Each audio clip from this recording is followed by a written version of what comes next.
Chapter 1. The man who loved books. Shane Davidson had a theory about life, and like most theories, it was stitched together from equal parts observation and stubborn optimism.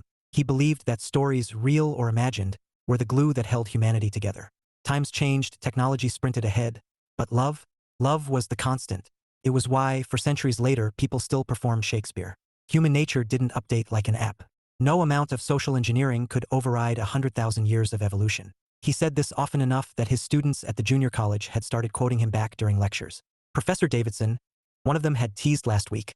Are you saying Tinder is basically Romeo and Juliet with emojis? Shane had grinned. Exactly. Except Juliet doesn't ghost Romeo halfway through Act 2.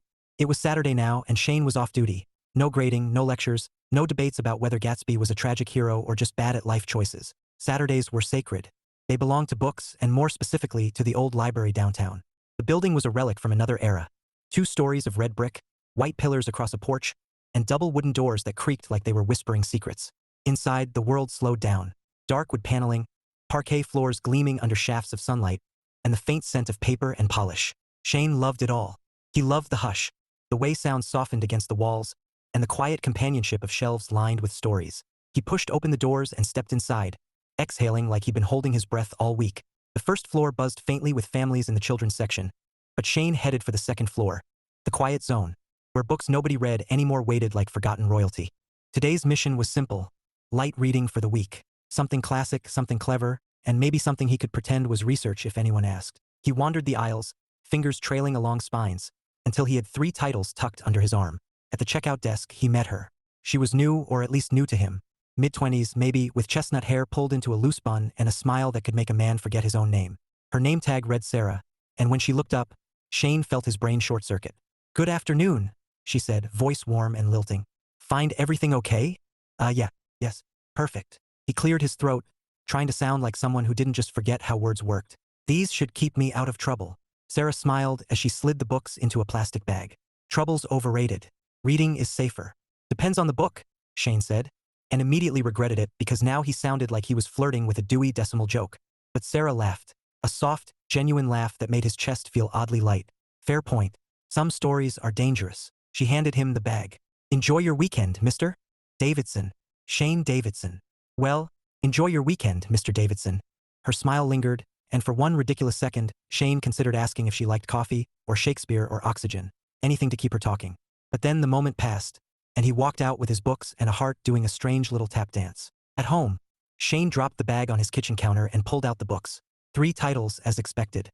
But there was something else. A black envelope, glossy and elegant, tucked between the pages like a secret. He frowned. Probably an advertisement. Libraries did fundraisers, right? He tore it open, expecting coupons or a flyer. Instead, he froze. The letter was handwritten in looping cursive, the kind of script that belonged to another century. The paper smelled faintly of ink and something floral. He read the words twice before they sank in. "Greetings, Shane. We've been watching you for some time, and we believe you may be ready to find out how deep the rabbit hole goes. We are offering a formal introduction and potential inclusion into the hidden eye. We've been observing the types of books you read and check out, and we believe you will be a good fit. If you're interested, you must prove yourself capable. Consider them a series of tests. Nothing physical or dangerous. It's a test of your research skills, intuition, and ability to think outside the box. You will be given a series of clues that will lead to the next clue. The last clue will be an address and a time. If you make it that far, come alone and tell nobody. We'll be watching." Shane stared at the letter, then laughed out loud. "What the hell?" He read it again, slower this time, as if the words might rearrange themselves into something sensible. They didn't. "The Hidden Eye," he muttered. "What is this, a Dan Brown novel?" He flipped the envelope over, half expecting a library logo. Nothing, just black paper and mystery. "Well," he said to his empty kitchen, "either I've been recruited by a secret society, or someone's really committed to a prank." The first clue was scrawled at the bottom. "Begin with the soul that never ages. Beauty eternal, but at what cost?" Shane blinked. Soul that never ages. Beauty eternal. He grinned despite himself. Dorian Gray. Oscar Wilde. Okay, that's actually clever. He set the letter down and rubbed his jaw. Part of him wanted to toss it in the recycling bin and binge a detective series instead. But another part, the part that loved puzzles, loved stories, was already hooked. "All right, Hidden Eye," he said, picking up the envelope like it had issued a personal challenge. "Let's see how deep this rabbit hole goes." He didn't notice the faint smile tugging at his lips, or the way his pulse quickened. He didn't notice that for the first time in months, his weekend felt less like routine and more like adventure. And he definitely didn't notice that somewhere, someone was watching, and smiling too. Chapter 2. The first clue, Sunday morning found Shane at his kitchen table, staring at the black envelope like it might sprout legs and explain itself. He'd made coffee, strong enough to wake the dead, but the letter still sat there, smug and mysterious, daring him to ignore it. He couldn't. All right, he muttered, flipping the page over again. Begin with the soul that never ages. Beauty eternal, but at what cost? Dorian Gray, he said aloud, because talking to himself was apparently his new hobby. Oscar Wilde. Easy enough. He opened his laptop, typed library catalog, and searched for the picture of Dorian Gray. There were 2 copies. One in general fiction, one in classics. Both upstairs. Perfect. The library was quieter than usual when he arrived. A few students hunched over laptops, a retiree reading the newspaper like it contained state secrets. Shane headed for the 2nd floor, his sneakers squeaking against the parquet as he climbed the stairs. He found Wilde's masterpiece tucked between Dickens and Hardy, looking smug in its faded green cover. He pulled it out, half expecting alarms to blare or a trapdoor to open beneath his feet. Nothing. Just a book. Okay, he whispered, flipping through the pages. Where's the magic envelope? It wasn't in the front. Not in the back. He skimmed the middle, feeling increasingly ridiculous. A woman nearby glanced over, eyebrows raised. Shane gave her a sheepish smile. Lost something? She asked. My dignity, he said. It's in here somewhere. She laughed and returned to her book. Shane kept searching until, there, page 189. A black envelope, identical to the first, slipped between the chapters like a secret handshake. He pulled it out, heart thudding harder than it had any right to. Inside was another handwritten note. Well done, Shane. You've taken the first step. The next awaits in the tale of vengeance and hope. Seek the man who waited, and you will find your way forward. Shane grinned. Vengeance and hope? That's got Monte Cristo written all over it. He slid the envelope into his jacket pocket and tucked Dorian Gray under his arm. But as he turned toward the stairs, something nagged at him. Sara, the librarian with the smile that could melt glaciers. She'd been here yesterday. Maybe she knew something. He headed for the front desk, rehearsing a casual question in his head. Hey, funny thing. Someone slipped me a mysterious envelope in my book bag yesterday. Any idea what that's about? Yeah, that sounded insane. He'd dial it back. The desk was manned by an older gentleman with wire-rimmed glasses and a sweater vest that screamed retired professor. Shane cleared his throat. Hi. Quick question. Sara's not working today, is she? The man looked up, puzzled. Sara? Yeah, Sara. Brown hair, bun, smile that could probably cure seasonal depression. The man chuckled. Son, I've worked here 15 years. We don't have anyone named Sara. Shane blinked. What? No, Sara. Closest we've got is Sara with an H. But she retired in 2018. Shane stared at him, words evaporating like mist. Are you sure? Positive. The man returned to his computer, unconcerned. Anything else I can help you with? Shane shook his head slowly. Nope. That covers it. He walked out of the library feeling like he'd stepped into a Hitchcock film. No Sara. No record of her. Just a smile and a name tag that apparently belonged to a ghost. Back home, Shane dropped onto his couch and stared at the ceiling. Okay, he said to the empty room. Either I'm losing my mind, or this is the most elaborate library prank in history. He pulled out the second envelope, reading the words again. The tale of vengeance and hope. Monte Cristo. Definitely.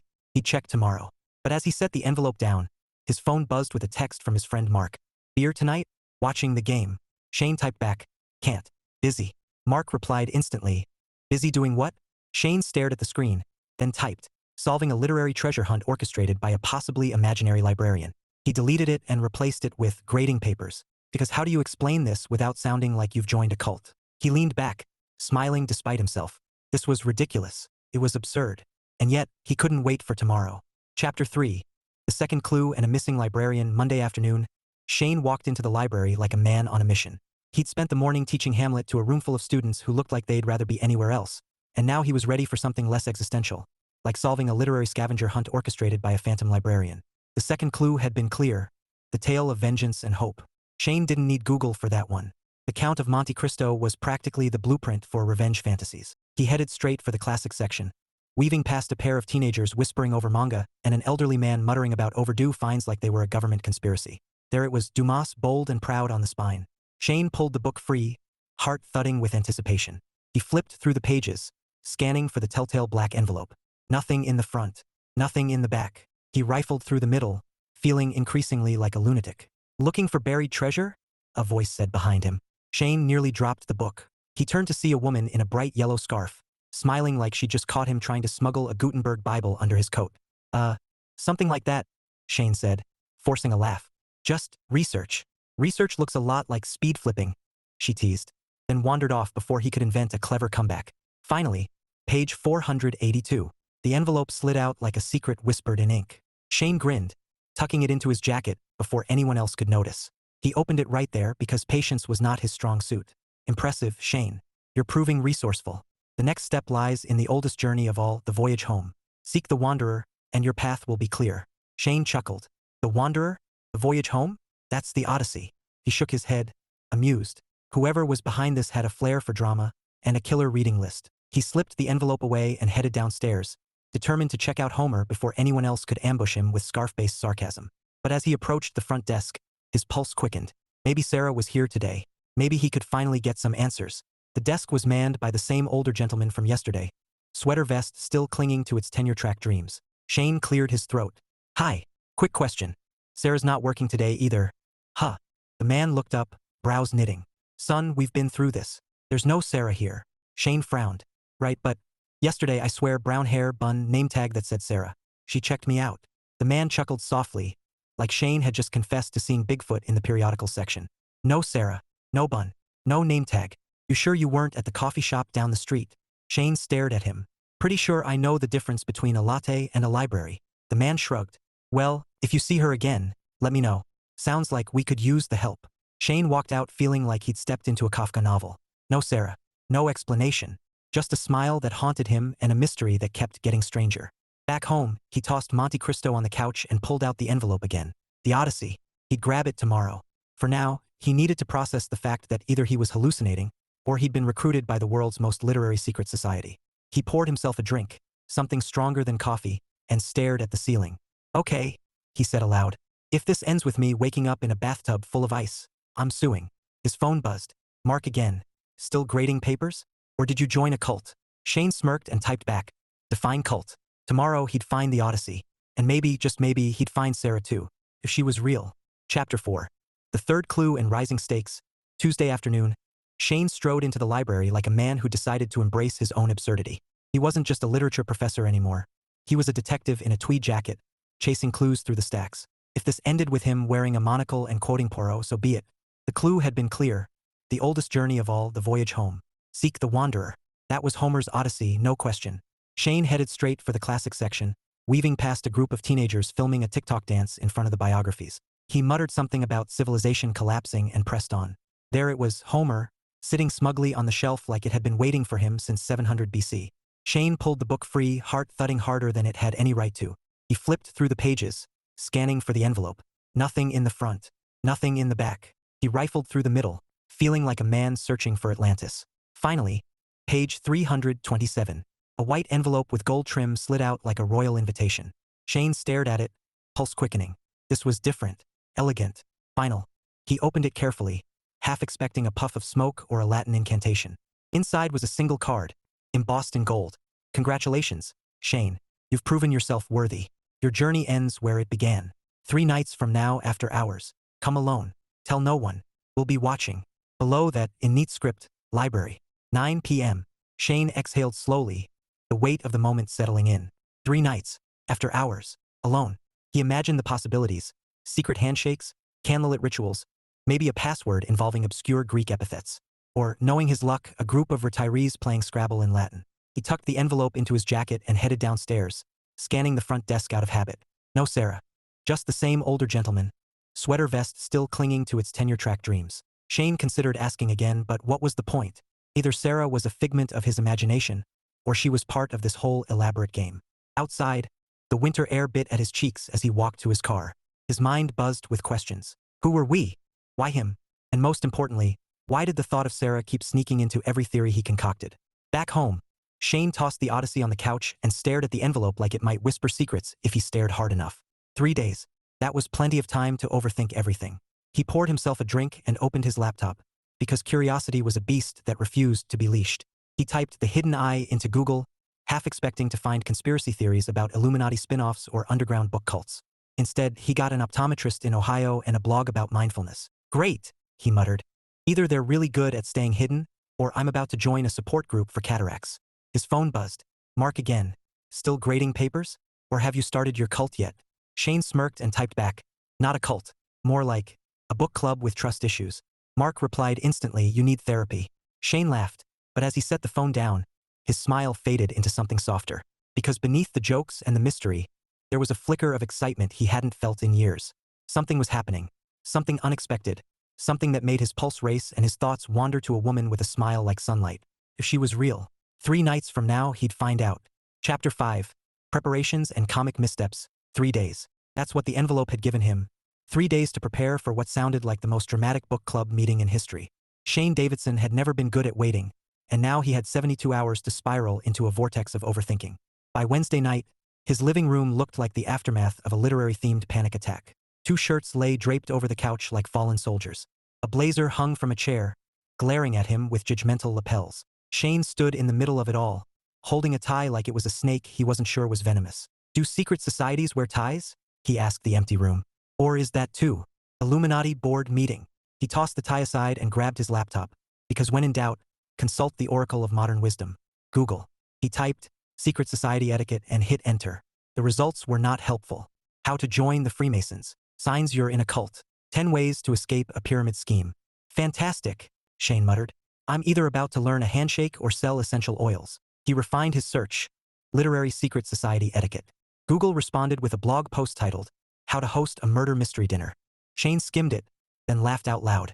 Great, so I need a feather boa and a fake British accent. He closed the laptop and paced the room, running through scenarios in his head. What if they asked him to recite a passage from the Odyssey? He could do that. Probably.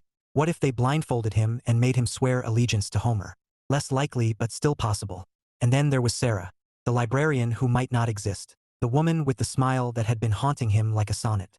If she was real, and if she was part of this, what was he supposed to say? Hey, thanks for recruiting me into your book cult. Wanna grab coffee? Yeah, that sounded sane. Thursday morning, Shane tried to focus on his lectures, but his brain kept drifting to the envelope tucked in his jacket pocket. His students noticed. Professor Davidson? One of them said as he scribbled on the whiteboard. Are you okay? You just wrote revenge is sexy, under themes in Monte Cristo. Shane blinked at the board. Yes, that was a metaphor for narrative tension.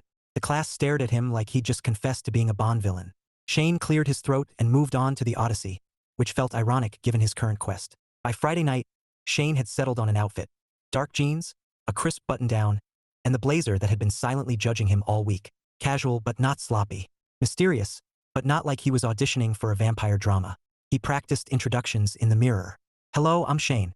Big fan of books. Also, not here to join a cult. No, too defensive. Hi, I'm Shane.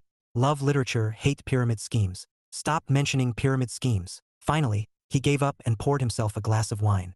You're overthinking this, he told his reflection. It's probably just a book club with snacks. But deep down, he knew it wasn't just that. Something about the letters, the clues, the secrecy. It all felt deliberate. And then there was Sara. If she was real, if she was part of this, then maybe, just maybe, his life was about to get interesting. Saturday night, 8:45 p.m. Shane stood outside the library, heart thudding like a drum solo. The building loomed in the darkness, its white pillars glowing faintly under the streetlights. The double doors were locked, as expected. He checked his watch. 15 minutes. He took a deep breath, straightened his blazer, and whispered to himself, all right, Davidson, time to see how deep this rabbit hole goes. Chapter 6. The after-hours library rendezvous. The library looked different at night.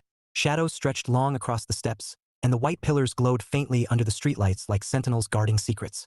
Shane stood at the bottom of the stairs, blazer collar turned up against the chill, clutching the gold-trimmed envelope like a talisman. 9 p.m. The double doors were locked, as expected. He checked his watch. 8:58. 2 minutes to decide whether he was about to join a secret society or star in the world's least glamorous true crime documentary. He climbed the steps slowly, heart thudding like a timpani. At the top, he hesitated, then knocked softly on the wooden doors. Nothing. He knocked again, louder this time. A click. Then another. The door creaked open just enough for a sliver of warm light to spill out. Shane swallowed hard and stepped inside. The library was transformed. Lamps glowed softly along the walls, casting golden halos on the dark wood paneling. The hush was deeper now, almost reverent. Shane followed the light toward the reading room, his footsteps muffled against the parquet floor. Voices drifted from beyond the shelves, low, warm, punctuated by laughter. Shane rounded the corner and froze. 23 people sat around a long oak table, their faces illuminated by candles and the soft glow of antique lamps. They were an eclectic bunch. Middle-aged women in bright scarves, men in tweed jackets, a teenager with purple hair, a silver-haired gentleman who looked like he'd stepped out of a Dickens novel. Books lay scattered across the table like offerings. And at the head of the table, smiling like the sun had decided to take human form, was Sara. Shane's breath caught. She was real. Not a hallucination. Not a figment conjured by caffeine and loneliness. Real and even more luminous than he remembered. Her chestnut hair was down now, tumbling over her shoulders, and her eyes sparkled with mischief. "Mr. Davidson," she said, her voice warm and teasing.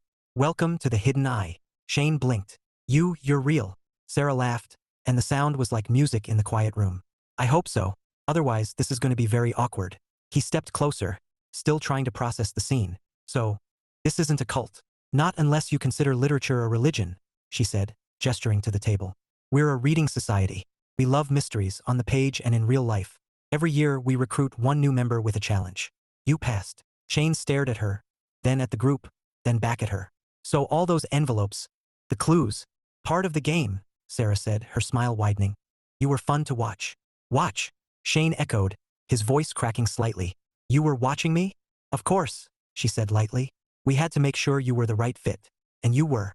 You love books. You think outside the box. And," her eyes twinkled, "you talk to yourself when you're nervous. Adorable, by the way." Shane groaned softly, dragging a hand down his face. "Fantastic. So my descent into madness was entertainment." "Not madness," Sara said, her tone gentle now. "Curiosity. That's what we value most." The silver-haired gentleman at the table cleared his throat. "Shall we begin?" he said in a voice that sounded like it belonged in a BBC drama. Sara nodded, then turned back to Shane. "Come on. Sit.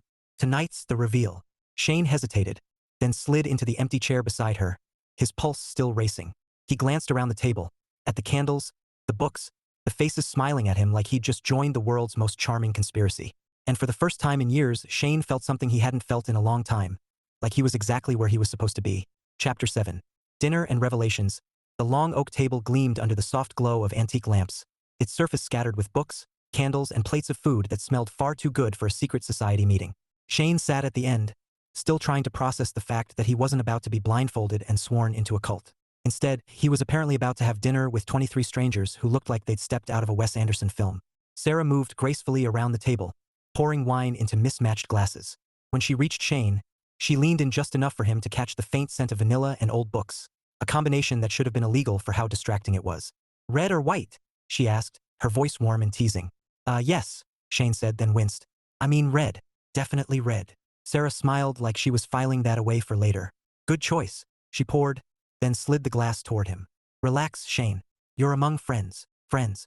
Shane glanced around at the eclectic group, housewives in bright scarves, a single dad in a hoodie, a man who looked like he'd been born wearing tweed. They were chatting easily, laughing like this was the most normal thing in the world. Meanwhile, Shane felt like he'd wandered into a literary version of Ocean's 11.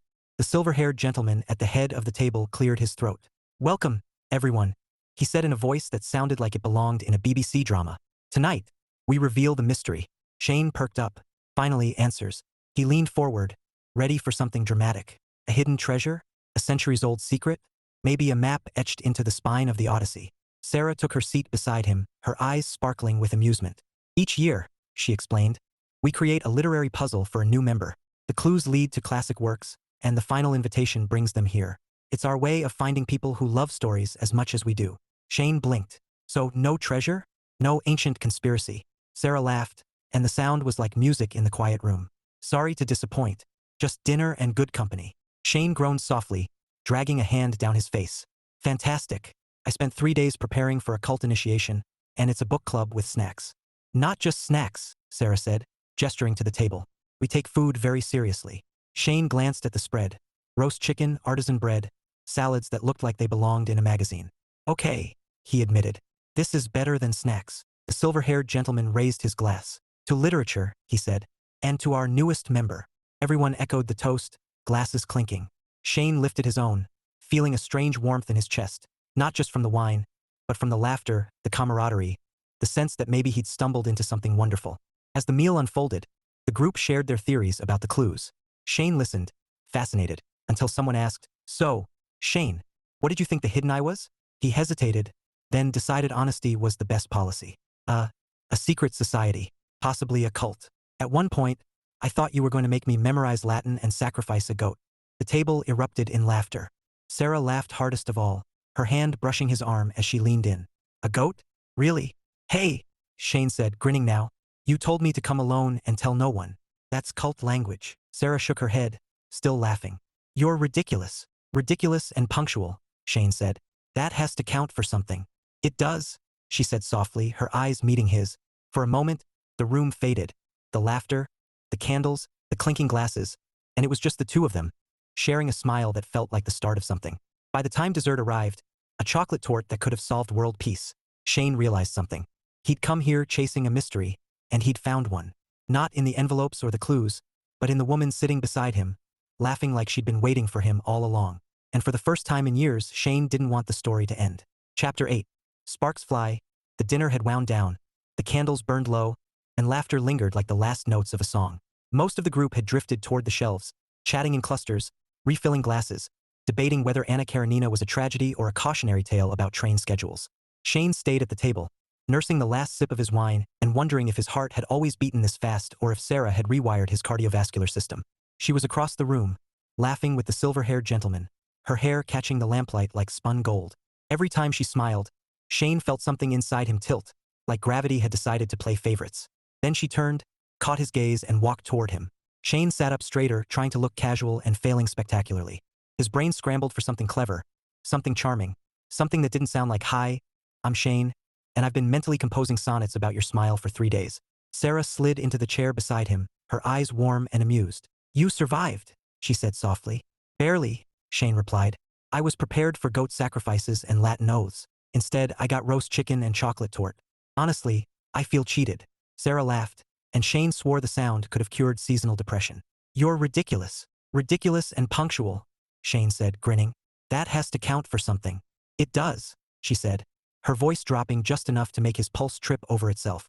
"You were fun to watch." Shane blinked. "Wait, you were watching me?" "Of course," Sara said lightly. "We had to make sure you were the right fit." "And did I pass?" Shane asked, his tone half joking, half hopeful. Sara tilted her head, her eyes locking on his. "You didn't just pass. You made it interesting." Shane swallowed hard, his mind suddenly blank except for the word interesting, which sounded like the most promising adjective in the English language. "Well," he said finally, "I aim to please." Sara smiled, and for a moment, the room faded, the chatter, the clinking glasses, the shelves lined with stories, and it was just the two of them, suspended in a quiet that felt electric. "You know," she said, her voice soft but teasing, "most people take a week to solve the clues. You did it in 3 days. Impressive, right?" Shane said, leaning in slightly. "Or maybe I just have too much free time. Or maybe," Sara said, her eyes dancing, "you really wanted to know how deep the rabbit hole goes." Shane grinned. "Guilty." Sara's smile lingered, then softened into something almost shy. "I'm glad you came tonight." Shane's heart did a somersault.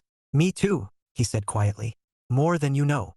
For a moment, neither of them spoke. The candles flickered. The air hummed with laughter from across the room, and Shane felt something shift, something small but seismic. This wasn't just a game anymore. It was the start of a story he didn't want to end. Chapter 9. A comedy of errors. By the time Shane left the library that night, his head was spinning. Not from the wine, but from Sara. Her laugh, her smile. The way she'd leaned in like the world had shrunk to just the two of them. He replayed every word on the drive home, grinning like an idiot at stoplights. The next morning, his inbox pinged with an email from the hidden eye. "Congratulations on completing your first challenge. Ready for another?" Below that, "Solve this riddle and bring your answer to next week's meeting. I speak without a mouth and hear without ears. I have no body, but I come alive with wind." Shane stared at the screen. "Oh great, riddles now." He read it again, then muttered, "No mouth, no ears, comes alive with wind. A kite? No, that's too easy. A ghost? Creepy. A harmonica? Weirdly specific." He Googled it. The answer popped up instantly. An echo. "Echo," Shane said aloud, feeling smug. Piece of cake. But then he thought of Sara, her teasing smile, the way she'd said he made things interesting. He wanted to impress her, not just Google his way through life. So he decided to solve it without help, which, in hindsight, was a terrible idea. By Wednesday, Shane had convinced himself the answer was a wind chime. He even bought one, an elaborate contraption of bronze tubes and glass beads that jingled like a fairy convention. He pictured himself walking into the meeting, wind chime in hand, Sara laughing in delight at his creativity. Thursday, he second-guessed everything. "What if it's a flute?" he muttered, pacing his living room. Or a whisper? Or, oh God, what if it's metaphorical? By Friday, he was spiraling. He showed up at the library with a tote bag containing a wind chime, a recorder he'd borrowed from the music department, a handwritten poem about whispers because why not cover all bases? Saturday night, Shane walked into the library like a man carrying the world's strangest yard sale. The group was already gathered, chatting and laughing. Sara spotted him and grinned. "What's in the bag?" she asked, eyes twinkling. Enthusiasm," Shane said, which was technically true. The silver-haired gentleman cleared his throat. "Time for the riddle reveal. Who has an answer?" Shane stood, heart pounding. "I do," he said, pulling out the wind chime like it was Excalibur. "Behold, the voice of the wind." The room went silent. Then someone coughed. Then laughter erupted like fireworks. Sara laughed hardest of all, her hand flying to her mouth as tears welled in her eyes. "Oh my God," she said between giggles. "You brought a wind chime?" Shane grinned sheepishly. "And a flute, and a poem. I was covering my bases." The silver-haired gentleman smiled kindly. "Creative." But the answer was echo. Shane groaned, dragging a hand down his face. Of course it was echo. The obvious answer. Sara touched his arm, still laughing. "You're ridiculous," she said softly. "But in the best way." Shane looked at her, and for a moment, the embarrassment melted into something warmer. "Ridiculous and punctual," he said, grinning. "That's my brand." Sara smiled, her fingers lingering on his sleeve. "And apparently very committed." "Hey," Shane said, leaning in slightly, "when it comes to mysteries, and certain librarians, I don't do halfway." Her eyes sparkled, and for a heartbeat, the room faded. The laughter, the candles, the shelves, and it was just them, suspended in a quiet that hummed with possibility. Chapter 10. The Grand Gesture. By Sunday night, Shane had a plan. A ridiculous, over-the-top, literature-inspired plan that would either make Sara laugh or earn him a restraining order. He was banking on laughter. The idea had come to him while grading essays on Romeo and Juliet. His students had butchered the balcony scene so badly that Shane found himself muttering, "Love deserves better than this." And then it hit him. If Sara loved mysteries and literature, why not combine both into a gesture that spoke her language? So he spent the next 2 days crafting clues, handwritten in looping cursive, just like the ones that had started this whole adventure. Each clue referenced a classic love story, leading to the next. He hid them in places he knew she'd find. Tucked inside Pride and Prejudice, slipped between the pages of Jane Eyre, nestled in a copy of Much Ado About Nothing. The final clue would lead her to the library's rooftop garden, where Shane planned to be waiting with candles, flowers, and, because he couldn't resist, a copy of the Odyssey with a note inside that read, "You've reached the end of the journey. But I hope this is just the beginning for us." Saturday evening, Shane stood on the rooftop, heart pounding like a timpani. The garden was small but charming. Ivy curling along brick walls, fairy lights strung between trellises, candles flickering on a wrought iron table. He'd even brought a bottle of wine and 2 glasses because if you're going to stage a romantic gesture, you might as well go full Austen. He checked his watch. 8:55 p.m. Any minute now. Footsteps echoed on the stairs. Shane straightened his blazer, wiped his palms on his jeans, and whispered to himself, "Okay, Davidson. Don't quote Shakespeare unless absolutely necessary." The door opened, and there she was, Sara, framed by the glow of the fairy lights, holding the last envelope in her hand. Her eyes widened as she took in the scene, then softened into a smile that made Shane forget how breathing worked. "You," she said, her voice warm and amused. "You did all this?" Shane grinned, his nerves melting into something bold. "Guilty. I figured if you were going to recruit me with clues, it was only fair I return the favor." Sara laughed, stepping closer. "You're ridiculous. Ridiculous and punctual," Shane said, his trademark line now sounding like a promise. "That's my brand." She shook her head, still smiling. "So what's the final clue?" Shane picked up the copy of the Odyssey and handed it to her. Page 327. Sara opened the book, her fingers brushing his as she unfolded the note. Her eyes scanned the words, then lifted to meet his. "You've reached the end of the journey," she read softly. "But I hope this is just the beginning for us." For a moment, the world held its breath. Then Sara smiled. A slow, luminous smile that made Shane feel like every risk, every ridiculous wind chime, every sleepless night had been worth it. "I think," she said, her voice barely above a whisper. "It is." Shane exhaled, laughter bubbling up like champagne. "So, no goat sacrifices?" Sara laughed, stepping into his arms. "No goats. Just us." And as the fairy lights glowed and the candles flickered, Shane realized something. Stories weren't just the glue that held humanity together. Sometimes, they were the spark that lit a fire, and tonight that fire burned bright. Chapter 11. The Resolution. The rooftop garden glowed like a secret tucked between stars and brick. Shane and Sara lingered by the candlelit table, the night air cool against their skin, the fairy lights casting halos around them. For a long moment, Neither spoke, they didn't need to. The silence was rich, humming with everything unsaid. Finally, Sara broke it, her voice soft but steady. "You know," she said, tracing the rim of her wine glass, "I noticed you long before the first envelope." Shane blinked. "Wait, what?" Sara smiled, her eyes sparkling with mischief. "You came in every Saturday. Always upstairs, always with that look. Like you were searching for something more than books." Shane laughed, a little breathless. "I was searching for peace. And maybe a good plot twist." "Well," Sara said, leaning in. "You got one." Shane grinned. "So this whole thing, the clues, the letters, that was your idea?" "Mine and the group's," she said. "But mostly mine." Her smile softened. "I wanted to see if you'd play along." "And if I hadn't?" Sara shrugged lightly. "Then you'd still be the guy who loves books. But I had a feeling you'd take the bait." Shane chuckled, shaking his head. "You're dangerous. Dangerous and punctual," she teased, echoing his line. He laughed, and the sound felt like sunlight breaking through clouds. "Touché." They stayed on the rooftop until the candles burned low, talking about everything. Favorite books, worst essays, the absurdity of wind chimes as riddle answers. Every laugh felt like a thread weaving something new between them, something strong and bright.